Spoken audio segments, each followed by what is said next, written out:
네, 앞서 전해드린 것처럼 이재명 대표의 최측근 2명이 검찰의 수사선상에 동시에 올랐습니다. 검찰 수사가 어떻게 흘러갈지 검찰 출입하는 김보건 기자에게 더 들어보겠습니다. 자, 김 기자. 예. 유동규 전 본부장은 그러니까 이재명 대표 최측근과는 형제라고 부를 정도 그런 사이였다고 했는데 맞습니다. 1년 동안 수감 생활을 하면서 생각이 많이 바뀐 것 같죠?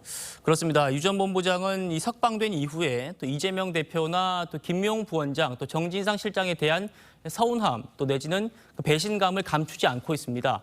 유 전 본부장은 오늘 재판이 있어가지고 법정에 출석했는데요. 휴정 기간에 저희 취재진과도 만나서 잠깐 얘기를 나눴는데 네. 이런 감정을 숨김없이 드러냈습니다. 한번 보실까요? 나는 형제라고 생각했고 의리하면 또 장비 아닌가?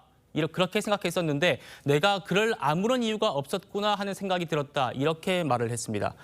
과거에 자신이 김용 부원장 또 정진상 실장 등과 도원 결의를 맺고 이재명의 장비 이렇게 불렸던 점을 상기시키면서 이들에 대한 실망감을 내비친 걸로 해석됩니다. 분명히 심경의 변화가 있는 것 같긴 하네요. 자, 그런데 김용 부원장 측이나 민주당은 유동규 전 본부장의 그러니까 진술만 있는 것 아니냐.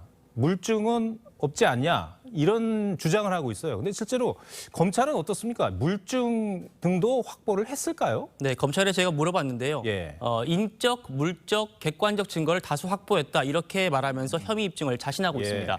남욱 변호사 측이 김용에게 이 8억여 원의 정치 자금을 건넬 때 이 중간 전달자인 이 정민용 변호사한테 돈을 주면서 남긴 메모가 있습니다. 그 메모를 이 검찰이 확보해서 영장이 이미 적시를 했고요.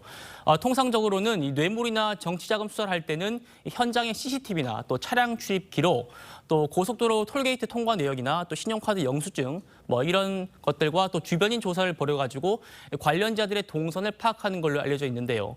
검찰은 유동규 전 본부장이 김용 부원장에게 돈을 전달했던 그 건물 등에서도 이 관련 정보를 확보한 걸로 전해지고 있습니다. 네. 유동규 전 본부장 관련 회유 부분도 논란입니다. 예.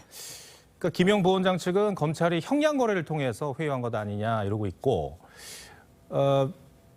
검찰은 오히려 그러니까 변호인 측에서 회유를 한 것 아니냐 이렇게 맞서고 있는데 어떻게 봐야 됩니까? 그렇습니다. 말이 다른데요. 먼저 설명을 좀 드리면요. 유 전 본부장은 최근에 검찰 조사 과정에서는 변호인을 대동하지 않고 혼자서 김용 부원장에 대한 진술을 했습니다. 네. 그런데 검찰은 이 과정에서 김 부원장 측이 자신과 가까운 한 변호사를 유동규의 변호인단에 넣어서 그 돌아가는 상황을 파악하거나 또 회유를 시도한 정황을 포착했다 이렇게 밝혔는데요. 저희 취재 결과 해당 변호사는 문재인 정부 때 민정수석실에서 행정관을 지냈고 또 지난 총선 때는 대전에 출마를 했던 인물이었습니다.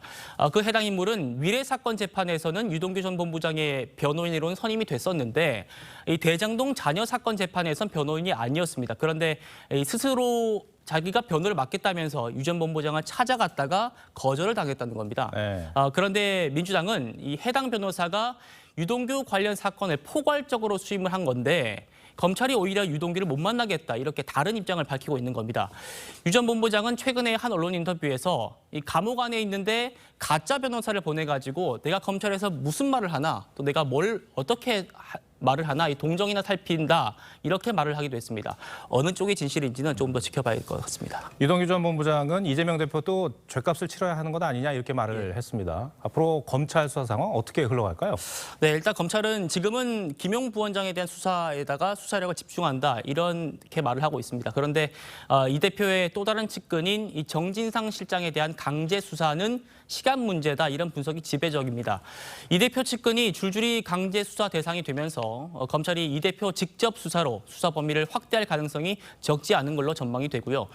또 단순히 김용 부원장이 받은 돈이 이 대표의 대선 과정에 쓰였느냐 하는 것을 넘어서 이 대표가 이 대장동 그리고 위례 개발 당시에 어디까지 개입했는지가 수사의 핵심이 될 수도 있습니다. 네, 김보건 기자 잘 들었습니다.